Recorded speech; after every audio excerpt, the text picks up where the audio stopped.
주님 안에 있는 아름다운 소식을 전하는 주안 아름다운 교회 4월 네 번째 주일 말씀입니다. 오늘은 누가복음 9장 18절로부터 23절 말씀을 통하여 왜 내 삶은 그대로일까? 왜 내 삶은 그대로일까? 그러한 제목으로 하나님의 말씀을 함께 나누도록 하겠습니다. 예수님께서 예루살렘을 향하고 계십니다. 이제 공생애의 마지막 때가 거의 이르고 있습니다. 주님은 예루살렘 성에 입성하시기 전에 빌립보 가이사랴 지방에 가십니다. 오늘 본문은 거기에서 있었던 일을 우리에게 말해줍니다. 주님은 따로 기도하고 계셨습니다. 그러나 기도하시다가 제자들에게 물으십니다. 무리가 나를 누구라고 하느냐? 예수님을 따르는 두 부류가 있었습니다. 한 부류는 주님께 부르심을 받아 따르고 있는 제자들이 있었고, 또 한 부류는 예수님의 소문을 듣고 모여든 무리들이었습니다.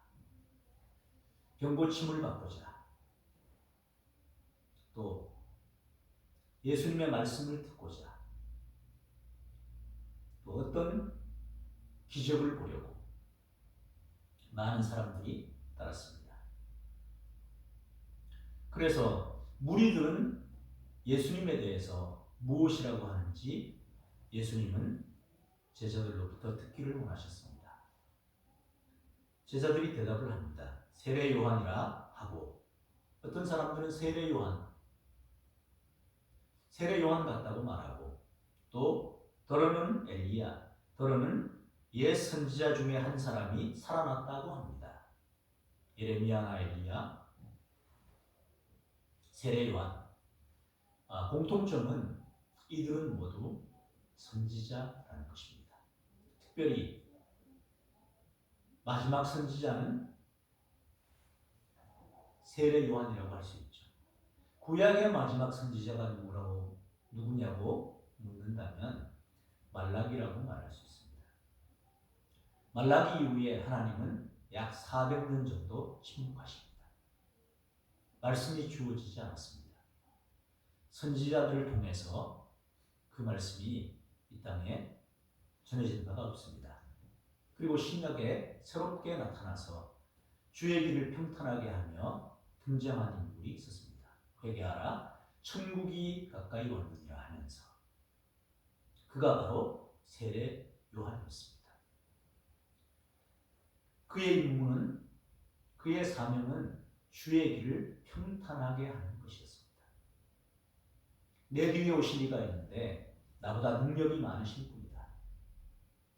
그리고 세례를 베풀었습니다. 요한은 물세례를 베풀었는데 그 현장에 예수님께서 물세례를 받으시기 위하여 오십니다. 그때 예수님을 보고 요한이 고백합니다.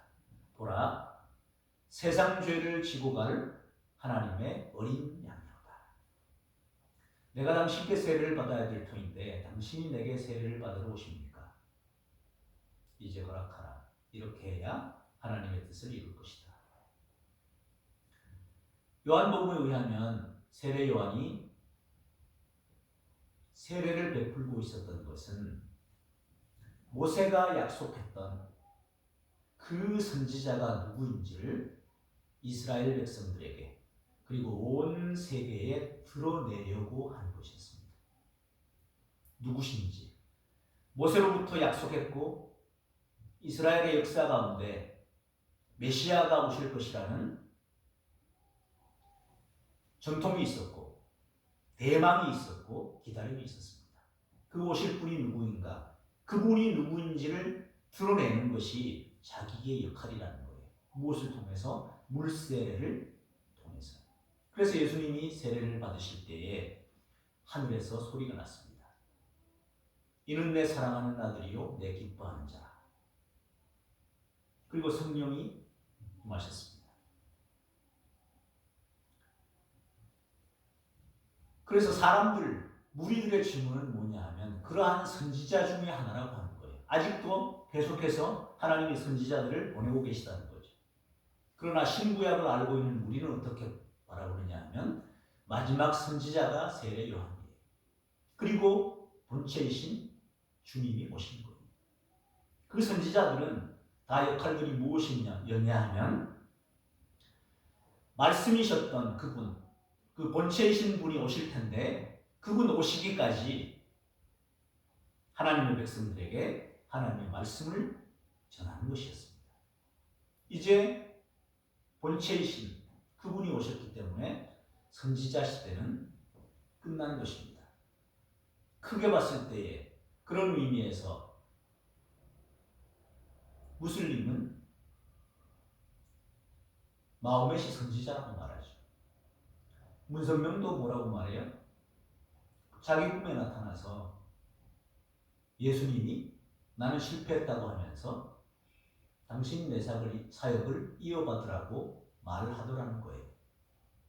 그들의 사상이 뭐예요? 성경에 의하면 선지자 시대가 끝났는데 본체이신 예수님이 오셨으므로 그런데 그들은 아직도 그러한 생각 속에서 말하고 있는 것입니다. 지혜가 여기에 있죠. 그래서 그들이 하는 말을 큰 맥락에서 들어보면 거짓이라고 하는 것을 우리는 알 수 있습니다. 무리들의 질문은 그러했습니다. 그러다 보니 요즘에도 그런 잘못된 종교 교리나 이단 사상에 많은 무리가 따르죠. 무리한 질문인데 많은 무리가 따르고 있습니다. 진리는 소수일 수 있습니다. 무리의 예수님에 대한 증언, 대답은 이러했습니다. 세례 요한, 엘리야, 더러는 옛 선지자 중에 하나가 살아났다고 합니다. 다시 환생한 것처럼 말하고 있는 거예요. 자, 그럼 무리와 달리 제자인, 그 다음엔 제자들에게 물으십니다. 너희는 나를 누구라 하느냐? 베드로가 대답합니다. 하나님의 그리스도십니다. 메시아입니다. 그런 말이죠. 메시아는 기름 부음을 받은 자라는 말이고 왕, 제사장, 선지자에게 기름을 부어서 세우는 이스라엘의 전통이 있었습니다. 히브리어로 메시아이고 신약 성경이 쓰인 헬라어로는 그리스도입니다. 기름 부음을 받은 자입니다. 주님이 바로 메시아입니다. 하는 고백이었습니다. 이 증언을 하고 베드로가 엄청난 칭찬을 받습니다. 내가 복이 있도다. 이것을 내게 알게 한 이는 혈육이 아니요 하나님이시다. 부활하신 예수님을 목격하기 전에도 제자들이 주님을 따랐습니다. 부름을 받을 때에 고기를 잡는 와중에 기적을 체험하기도 합니다. 베드로를 부르실 때에 누가복음에 의하면 베드로는 밤새 그물질을 했지만 고기 단 한 마리도 잡지 못했습니다. 그래서 오늘은 허탕친 날이구나 하면서 그물 씻고 있었습니다. 그런데 그 새벽에 그 갈릴리 게네사렛 호숫가에 많은 무리가 예수님을 따라와 있었고 예수님은 그들에게 말씀을 전하려고 그물을 씻고 있는 베드로에게 배에 올라서 해변으로부터 일정 거리를 뛰게 하십니다. 모든 무리가 다 들 수 있게 말씀을 전하려고. 그물 씻고 이제 집에 들어가려고 하는 거예요. 밤새 피곤하게 고기 잡았지만 잡지 못했습니다. 돌아가려고 하는데 주님이 배에 오르셔서 말씀하시니까 거부할 수가 없었습니다.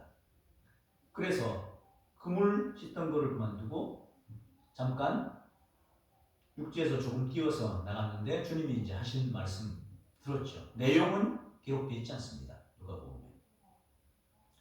그 말씀을 마치시고는 주님이 뜻밖의 말씀을 하시는 거예요. 깊은 데로 가서 그 물을 내리라. 갈릴리 바다에서 지금까지 살아왔고 잔뼈가 굵었던 베드로는 그 말씀이 잘 납득이 되지 않았습니다. 그런데도 순종을 하죠. 뭐라고 하냐면 그냥 선생님, 내가 밤새 고기를 잡았으나 잡은 것이 없지만은 말씀에 의지하여, 아까 내가 말씀을 들어보니, 지금도 호칭이 선생님이잖아요.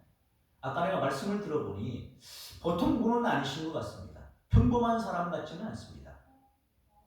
그래서 그런 분이 말씀하시니 내 생각에는 지금은 고기 잡히지 않습니다. 고기들도 바보 아닙니다. 오늘 아침에요, 좀 일찍 와서 그 상동 호수공원 거기를 돌았거든요. 그 호수로도 건너갈 수 있게 되어 있어서 걷는데 저하고 아내하고 말하는 말소리가 들리니까 잉어들이 몰려와서요, 입을 벌려요. 사람들이 뭘 막 던져줬나 봐요. 걔들도 바보가 아니에요. 근데 만약에 그물을 내린다고 하면, 그 물은 좀 맑은 물은 아니었습니다만, 그물을 내린다고 하면 그 물이 날이 밝았으니까 보일까요? 보이지 않을까요? 보이죠? 고기들도 바보가 아니에요. 그때 그물을 내리면 다 도망가 버립니다. 그런데 주님은 깊은 곳에 가서 그물을 내리라는 거예요. 베드로의 이성이나 지금까지의 경험이나 모든 걸로 생각해봐도 터무니없는 명령이에요. 그런데 아까 말씀하시는 것을 보니 보통 분은 아니신 것 같습니다. 그러니 말씀에 의지하여 그물을 내리리이다. 무슨 믿음으로 내린 거? 맥락을 한번 잘 읽어보시기 바랍니다. 과연 믿음으로, 그 말씀에 의지하여, 그 말 때문에 그러시는데, 그 말씀이라고 하는 것은 아까 우리들에게 어떤 말씀을 하셨는데 아무에게서나 들을 수 있는 말씀 같지는 않습니다. 평범하신 분이 아닌 것 같아요. 그래서 선생님이에요, 아직도 호칭이. 그러면서 그물을 내린 거예요. 그런데 무슨 일이 벌어져요? 베드로에 의하면, 베드로의 고기잡이업으로서의 경험이나 지식이나 자기의 모든 그 데이터에 의하면 고기 잡히는 것은 있을 수 없는 일이에요. 근데 배가 그물이 찢어질 정도로 고기가 잡혀요. 친구들을 불러야 했어요. 2배에 잠기게 됐어요. 그때 털썩 무릎을 꿇습니다. 그러면서 주님께 말합니다. 주여, 나를 떠나소서, 나는 죄인이로소이다. 뭐가 바뀌었어요? 고기 잡은 게 바뀌었어요? 호칭이 바뀌었잖아요. 굉장히 중대한 변화입니다. 선생님에서 랍비여서 주님으로 바뀐 거예요. 무슨 생각이 들었냐 하면, 있을 수 없는 일이 벌어졌는데 고기가 있어도 그물 내리는 것을 보면 다 도망가 버리는 게 이치인데, 여기에 그물을 내리라고 얘기했고 그물이 찢어질 정도로 잡혔어요. 그럼 이분이 고기들을 몰아넣으신 거네. 그럼 이분은 누구신가? 현타가 온 거예요. 이분이 하나님이시구나. 그래서 주여, 나를 떠나소서, 나는 죄인으로서이다. 두려워하면서. 하나님 만나면, 육신의 눈으로 하나님을 만나면 살 수 없다는 생각이 많죠. 또 죄가 있기 때문에 하나님을 볼 수 없는데, 그런 하나님을 뵌다고 하면 죽을지도 모른다는 두려움이 있습니다. 그때 주님이 뭐라고 말씀하셔요? 나를 따르라. 내가 너희로 사람을 낚는 누가 되게 하리라. 다 버려두고 따랐어요. 주님 부활 목도한 건 아니에요. 부활하신 예수님 만나기 전에도요, 재미있는 것은 2배 가득할 정도로 잡았는데 집에 갖다 주고, 그렇잖아요? 아내도 있고 장모님도 있잖아요. 고기 잡은 거 갖다 주고 그물 다 정리해 놓고 그렇게 따라야 되는 거 아니에요? 다 버려두고 따랐어요. 주님의 부활을 목격하기 전에도 주님 따를 수 있었고요. 지금도 주님 부활을 목격하기 전이에요. 예수님 예루살렘 올라가셔서 고난당하고 십자가에 달리시는데 아직 그 전이에요. 그때에도 하나님의 은혜에 의해서 육신이 아니고 하나님께서 깨달음을 주셔서 주님이 그리스도이신 것 고백할 수 있어요. 우린 그렇게 따르고 있어요. 예수님을 주님이라고 부르기도 해요. 그런데 뭐가 다르냐? 이렇게 했고 주님이 6월절 만찬석상에서 너희 중에 제자들에게 너희 중에 하나가 나를 팔리라 하셨어요. 다 묻기도 해요. 접니까 접니까? 여러 번 유다에게도 회개할 기회를 주죠. 나와 함께 그릇에 손 넣는 자가 그다. 네가 말하였느니라. 등등. 그런데도 그는 회개하지 않아요. 그 얘기를 했을 때 베드로가 뭐라고 그래요? 다른 사람들은 다 주님을 버릴지라도 나는 주님을 따르겠습니다. 죽기까지 따르겠습니다. 내가 네게 분명히 말하는데 새벽닭이 울기 전에 네가 나를 부인하리라. 3번이나 부인했어요. 예수님을 그리스도라고 고백했던 사람이에요. 배와 금을 다 버려두고 주님 따랐어요. 기적도 체험했어요. 기도 훈련도 했어요. 동고동락했어요. 3년 동안이나. 직접적으로 하나님의 말씀을 들었고 제자들이기에 물을 수 있는 질문들도 했었고요. 사사를 받은 거예요. 그런데도 죽음의 위협 앞에서 부인하게 됩니다. 부활 이전에 예수님을 따르던 사람들 고백도 해요. 헌신도 해요. 그런데 엄청난 부침이 있어요. 믿기도 하고 안 믿기도 해요. 주님이라고 고백하는데 따르는 건 아니에요. 제자들 가운데 누가 크냐 하는 논쟁도 있었어요. 당신의 나라가 이룰 때에 우리를 우정성 좌정성 삼아달라고 엄마 찬스 쓴 사람도 있었어요. 근데 제자들이 화내요. 다른 제자들이 모두가 다 화를 내요. 왜 화냈을까요? 그들도 그런 생각으로 따랐으니까. 누가 그냥 하는 거 있어요.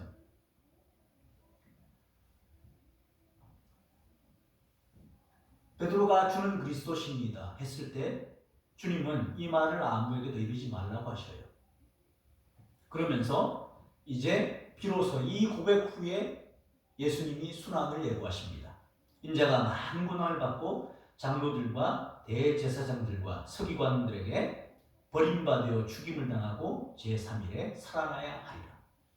아직 예루살렘 가지도 않으셨고 잡히지도 않으셨고 십자가에 달리시지도 않았는데 일어날 일에 대해서 다 말씀하셔요. 그러면서 핵심은 말씀하시죠. 아무든지 나를 따라오려거든 자기를 부인하고 날마다 제 십자가를 지고 나를 따를 것이니라. 우리가 예수님을 주님이라고 고백할 때 나를 부인하는 거예요. 내 인생의 주인이 내가 아니라고 하는 것을 말하는 거예요. 그런데 그 부인을 해야 되는데 날마다 그렇게 하고 우리에게 주어진 십자가를 지고 주님을 따라야 되는데 입술로는 그렇게 하는지 몰라도 우리는 삶에 있어서 그렇게 깊이 그렇게까지 하지 않습니다. 그래서 말씀드렸듯이 고백도 하고 헌신도 하고 하지만 제자들처럼 누가 크냐 이런 것들 올라오기도 하고요. 또 저는 죽기까지 주님을 따르겠습니다 하고 그냥 막 믿음이 좋아 보일 때는 막 그렇게 호언장담도 하지만 결정적인 위기 상황에서는 배신합니다. 거짓말도 합니다. 주님 뜻대로 살겠다고 기도합니다. 그런데 중요한 결정은 기다리지 않고 내가 합니다. 등등. 여러분은 어떠십니까? 자, 왜 변화가 어려울까요? 성경은 신앙이라고 하는 것이 그냥 하나님의 말씀을 아는 것이 아니라고 말해요. 말씀을 알 수 있어요. 부활하신 예수님을 만나기 전에도 말씀 이해할 수 있고요. 깨달을 수 있고요. 감동받을 수 있어요. 고개 끄덕일 수 있고 아멘으로 화답할 수도 있어요. 진짜 신앙은 그럼 뭘까요? 내가 누구인지, 또 누가 내 삶의 진짜 주인인지 그것을 분명히 깨닫고 그 주인을 확실하게 바꾸는 거예요. 하나님과 마음이 연결되지 않으면 겉모습은 신앙일 수 있어요. 종교신앙이라고 말할 수 있죠. 습관에 의해서. 그런데 속사람은 그대로일 수 있어요. 누구보다 우리가 가장 잘 알고요. 하나님이 또 아셔요. 하나님의 깊은 것까지 통달하시는 성령께서 아시고 예수님도 아십니다. 하나님이 우리를 창조하신 목적이 뭘까요? 우리 설교 메모 창세기 1장 26절로 8절입니다. 하나님이 이르시되 우리의 형상을 따라 우리의 모양대로 우리가 사람을 만들고 그들로 바다의 물고기와 하늘의 새와 가축과 온 땅에 기는 모든 것을 다스리게 하자 하시고 하나님이 자기 형상 곧 하나님의 형상대로 사람을 창조하시되 남자와 여자를 창조하시고 하나님이 그들에게 복을 주시며 그들에게 이르십니다. 생육하고 번성하여 땅에 충만하라. 땅을 정복하라. 바다의 물고기와 하늘의 새와 땅에 움직이는 모든 생물을 다스리라 하셨습니다. 하나님은 우리를 하나님의 모습대로 만들었습니다. 이 땅을 하나님의 뜻대로 다스리고 하나님과 함께 사는 삶을 살아가라고 하신 것입니다. 하나님과 관계를 맺고 이 땅의 모든 것을 위임해서 주시면서 다스리라 하셨는데 네 임의대로 네 마음대로가 아니라 하나님의 뜻대로 다스리라 하신 거예요. 그런데 사람은 어떻게 합니까? 하나님을 주인으로 모시는 것을 거부했습니다. 어떻게 거부했을까요? 먹지 말라 하신 선악을 알게 하는 나무의 열매를 나무는 것입니다. 창세기 3장 5절로 6절입니다. 너희가 그것을 먹는 날에는 너희 눈이 밝아져 하나님과 같이 되어 선악을 알 줄 하나님이 아심이니라. 요거는 뱀의 말이에요. 여자가 그 나무를 본즉 먹음직도 하고 보암직도 하고 지혜롭게 할 만큼 탐스럽기도 한 나무인지라. 여자가 그 열매를 따먹고 자기와 함께 있는 남편에게도 주매 그도 먹은지라. 너희가 하나님처럼 될 수 있다라는 그 뱀의 유혹에 넘어가서 스스로 주인이 되기로 한 것입니다. 내 인생은 나의 것이라는 거죠. 내가 내 삶의 주인이라는 거예요. 그때부터 신앙도 하나님을 위한 삶이 아니라 예수님을 나를 위한 도우미로 사용하는 삶으로 바뀌고 말았습니다. 그래서 나를 봐야 되는 거죠. 나는 어떠냐는 거예요. 정말로 주님을 삶의 주인으로 모시고 사는지 평소에는 가만 계시고요. 내가 도와달라고 할 때, 해결해 달라고 할 때, 이 문제 풀어달라고 할 때, 길 열어달라고 그럴 때, 취업의 문을 허락해 주시고 만남의 복 열어주시고 내가 원하는 일을 되게 해달라고 할 때 그때만 도와주세요. 이렇게 도우미로 생각하고 있지 않느냐 하는 것입니다. 이것이 바로 옛자의 시작입니다.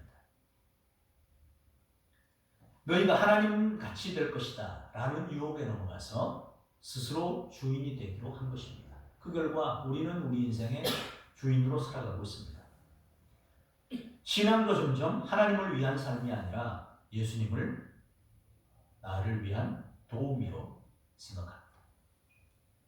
이것이 옛자의 시작입니다. 지금도 그 옛자를 여전히 가지고 있을 가능성이 많습니다. 여러분 어떠십니까? 그래서 복음의 핵심은 무엇이냐? 참된 주인 바꾸는 거예요. 내 인생의 주인이 주님이십니다. 예수님은 우리를 도와주시는 분일 뿐만 아니라 우리 삶 전체의 주인으로 오셨습니다. 아멘이십니까? 그분은 명령만 하는 주인이 아니라 우리를 사랑으로 자유롭게 하시는 주인입니다. 우리는 내가 내 인생을 붙잡고 있고 도우미로만 도와줄 때 내가 자유로울 것 같지만 진짜로 온전히 주님께 맡길 때에 참된 자유를 경험할 수 있어요. 그 자유를 저와 여러분이 경험해 보기를 소망합니다. 이렇게 쉬운 거였어요? 이게 이렇게 좋은 거였어요? 이렇게 고백하게 되기를 소망합니다. 그래서 고린도전서 16장 6장 19절로 20절 말씀하셔요. 너희는 너희 자신의 것이 아니요 하나님이 값을 주고 산 것이 되었으니 그러므로 너희 몸으로 하나님께 영광을 돌리라. 예수님을 믿는다고 하는 것은 교회만 다니는 것이 아닙니다. 내 삶의 주도권을 예수님께 드리는 것입니다. 그게 진짜 믿음이고, 그렇게 할 때 종교신앙을 벗어나서 참된 하나님과의 관계가 시작되는 거예요. 관계신앙으로 들어가는 거예요. 하나님 관계 맺기를 원해요. 우리 가족 관계죠. 크게 봐서 예수님의 가족이죠.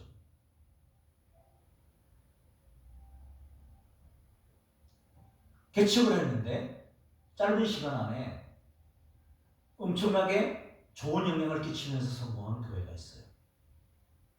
그분은 뭐라고 생각했냐면, 가족을 보니까 어머니 아버지가 돈을 벌어서 자녀들과 조부모님들 계셔도 함께 먹고 나누고 사는 게 가족이더래요. 돈 벌어서 함께 나누고 쓰고 이렇게 먹고 사는 거구나. 그럼 교회도 그래야 되지 않을까? 교회는 예수님의 가족인데, 이 가정 저 가정 저 가정 다르지만 한 교회 성도라면 이런 게 있어야 되지 않을까? 그래서 구역이나 이런 걸 나눌 때 정말로 누구의 도움이 아니면, 누가 도와주지 않으면, 누구의 보살핌이 아니면 살아갈 수 없는 가정을 한 가정 그 구역 안에 배치를 해요. 다른 가정, 사후 가정이 있고 한 가정이 도와주지 않으면 도저히 살아갈 수 없는, 자력으로는 안 되는 그 가정을 그 안에 중심에 둬요. 그런데 그들이 중심이라는 거예요. 왜냐하면 손에 상처가 나면 이 상처가 회복될 때까지는 온 몸이 있잖아요. 그 상처 치료하는 데 집중을 해요. 그러면 핵심이 뭐냐 하는 거예요. 그 아픈 손가락이라는 거예요. 그 인식을 가졌어요. 그래서 다른 가정들에게 이렇게 하시라고 권면을 하는 거예요. 올 1년 동안 저 가정의 옷을 책임지세요. 올 1년 동안 저 가정의 먹을 것을 한번 책임져 주세요. 올 1년 동안 저 가정 외식할 때 한번 해보세요. 올 한 해 저 가정 여행하는 거 한번 도와주세요. 필요를 각자 나누어서 짐을 한번 져보세요. 그렇게 했더니 그 우울 모드에 있는 가정이 살아나는 게 그들 눈에도 보이는 거예요. 밝아지는 게 보이는 거예요. 아, 그리스도의 사랑의 역사가 이런 거구나. 그런 쪽에 의지를 가지고 공부하는 학생들을 교회에서 돈 내어줘서 대학 보내줘요. 돈 그렇게 쓰는 걸 알았어요. 한 번은 왔더래요. 큰일 났습니다. 재정 같은 분이. 뭔데요? 재정이 300만 원밖에 없습니다. 큰일 났습니다. 아니, 그 관리를 잘 하셔야죠. 그랬더니 그분이, 목사님이 이런 쪽에 돈 다 쓰라고 그랬고 왜 썼더니만 이거 없는 거 아니냐고. 아, 그래요? 그 광고했죠. 교회가 절단나게 생겼습니다. 재정이 이렇습니다 했더니 그 한 주에 평소에 10배가 되는 헌금이 들어오더래요. 왜 그럴까요? 이 목사님이 어떻게 살고 어떻게 쓰고 어떻게 성도를 위하는가를 다 봤잖아요. 우리 가족 같은 교회죠. 그런 형태로 넓어지기를 소망해요. 해왔던 거예요. 그죠? 우리 안에 힘들 때 서로 나누어 쓰고 하는 거 했었어요. 새로운 분이 왔을 때도 그게 넓어지기를 원해요. 그 소문이 나기를 원해요. 하지도 않는데 소문나는 거 말고 진짜 소문나서 진짜 그렇게 해서 소문나기를 원해요. 참된 교회 공동체. 주님이 주인이 될 때 진짜 주님이 주인이고 물질의 주인도 정말 주인이에요. 이게 되는 영역이 있고 안 되는 영역이 있어요. 내가 이런 거는 되는데 이거는 못 맡겨요. 이런 게 있어요. 그런데 주님은 모든 삶의 영역의 주인이에요. 어떻게 맡길 수 있을까요? 전부 어색한데 실천해 볼 수 있는 게 있어요. 고백하는 거죠. 하루에 한 번 혹은 여러 번. 한 번만 따라 하실까요? 예수님은 나의 주인이십니다. 예수님은 나의 주인이십니다. 이 영역의 주도권을 주님께 드립니다. 이 영역의 주도권을 주님께 드립니다. 저를 이끌어 주세요.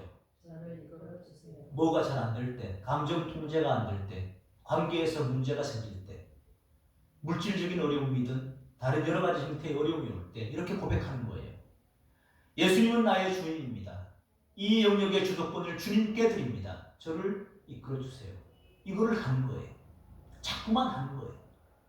그러면 내 뇌도 듣고 내 몸도 듣고 내 모든 것이 듣고 반응해요. 그게 하나님과의 관계의 시작이에요.